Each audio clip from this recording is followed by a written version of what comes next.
What's going on, guys? I'm Dylan. And I'm Travis. We're the 406boys, back again with another video. And today is a very special yet sad video. This is the last video of 406 Boys HauntTober. Unlucky 13. This is the 13th episode in 406 Boys HauntTober. And by the way, happy Halloween! Boo. So in today's episode, I'll let Travis explain what we're going to be doing. So what we're going to be doing at this moment is we're going to, since we talked about the best horror films of 2023, now we're going to get down to the worst horror films of 2023. And this is in no particular order except for the very last one. That is our least favorite horror film of... And everyone knows what number one is going to be. Yeah, because we'll pretend like you know. We've talked about it before, so let's get right into this. The first one that we're going to talk about is actually the most recent one that I have seen, Five Nights at Freddy's. And out of all of them, it's actually the least bad one, because I understand that there are a lot of diehard fans that like this movie, and that's fine. The only issue is that I kind of wish that they didn't make it solely for the fans, but try to make it also friendly to people that don't know anything about it, and kind of meet them halfway there, so that it's more of a film for everyone with some fanfare. Yeah, I agree. The next one is The Last Voyage of Demeter.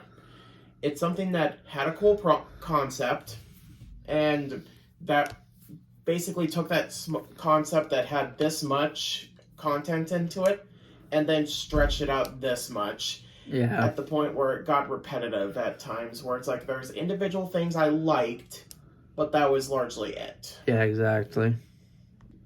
The next one is, I'm going to count it, 65. And I need to ask, how do you make a movie about a guy from space fighting dinosaurs boring? Yep. Like, I'm not even kidding when I say that most of the stuff that you see in the trailer is largely either the last half of the movie, is pretty much the last half of the movie, yeah. Next one is going to be the Meg 2, The Trench. This movie. And somehow even worse than 65, because where 65 at least had some parts in the middle part, like the last half or whatever, it was still in the middle. Most of the stuff of the exciting stuff you see in the Meg 2's trailer is literally the last 20 minutes of the movie. And again, how do you make a guy fighting 3 giant sharks and a kraken dull? Yeah, exactly. Next one is going to be Insidious: The Red Door. This is one where I didn't absolutely hate it. Yeah. It had moments I liked in it. I agree. Just had a lot of been there, done that type of stuff where it's like... They've just made so many of these movies. It's kind of at the point where it's like, just put it away. It's done.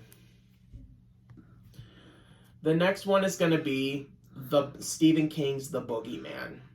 And something that, again, took a short story that probably didn't have a lot of content going for it, stretched it way farther than it probably needed to. The Boogeyman kind of looked like a generic monster movie, and it basically relied heavily on cliches without doing anything new with it. The Nun 2 is going to be next. Yes, The Nun 2. And I'll say that it's better than the first one. I would definitely agree that it's better than the first one. But upon thinking more about it, it's not necessarily much better, I would say. Yeah. It's where I actually forgot most of what happened in the first one, and I remember more of this one. It was still just basically the equivalent of a haunted hayride. Just every single second, things will go quiet, and then it's like, okay, here comes the jump scare. And for the most part, you saw every jump scare coming, for the most part. Yep. The next one is The Pope's Exorcist. Yes, The Pope's Exorcist. There are parts I liked from it, like where I actually liked Russell Crowe's performance in that one. Yeah, Russell Crowe's performance was probably honestly the big takeaway from the movie for me. He had probably really, his performance was really great. Honestly, a really great part of the movie. Mm-hmm. The biggest problem is at first it made me think, oh, okay, they're gonna do something new. Okay, it's basically just another watered down Exorcist movie. Yeah, and it's just, I feel like it's another one of your run of the mill possession movies, but. The next one is gonna be Knock the Cabin, which I kind of had an idea that Shyamalan's film was not going to be that good.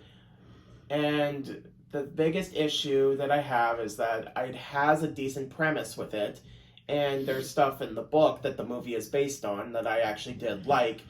But the biggest thing that Shyamalan needs to realize, stop trying to make a twist. It's actually at the point where the twists are never shocking because everyone is always, okay, where's the twist? So if it's at the point where people are looking for the twist, then it's not effective once it happens. Yeah. The next one is actually one that kind of offends me a little bit. Exorcist Believer. Mostly because it almost tarnished one of the few horror films I can regardedly say as nearly perfect. Because the original had a strong atmosphere. This one did not. It basically just copied a lot of the stuff from the original, but just adding a lot of the jump scare sting sound effects that you see. Yeah. Because because jump scares nowadays rely on loud sound effects or whatever, and that's not scary. Just because it makes you jump does not mean it's scary. It's just that whole thing of make it sound. Oh, okay, it's done. Yeah.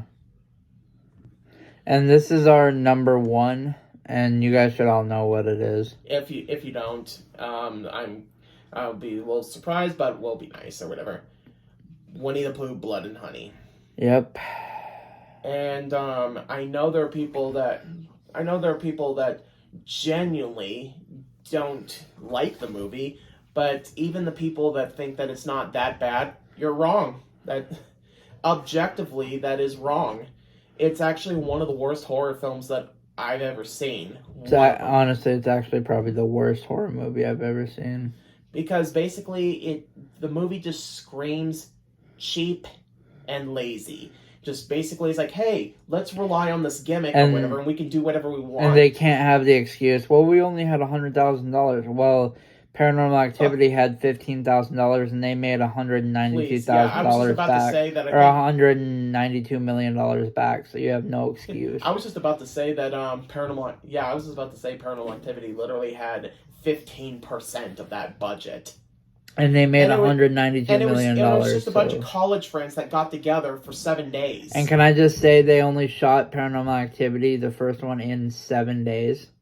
Yeah. 7 days. And they made $192 million. And it was made by a bunch of people that have not made a movie and before. It spawned a whole franchise. Yeah. Anyway, this movie is just god-awful, and it should have never seen the light of day. I don't know how it was spawned. I don't know how the idea came up. But it should have never seen the light of day. So those were our worst movies of 2023. Into the depths of hell you all go! And we hope you enjoyed our series 406 Boys HauntTober. That was a fun ride. We had 13 episodes in total. We hope you guys enjoyed the Craven Awards last night. We had some pretty good winners last night. Yeah, I'm actually surprised. Some very interesting winners too, I guess. Mm-hmm. We had some we didn't expect. But anyway, if you guys wanna, maybe we'll have a secret segment for Thanksgiving. If you guys want to see that and you want to see more videos like this video, hit that subscribe button, smash that like button, turn on notifications so you get notified when we upload a video. I'm Dylan. And I'm Travis. 406 Boys. See ya.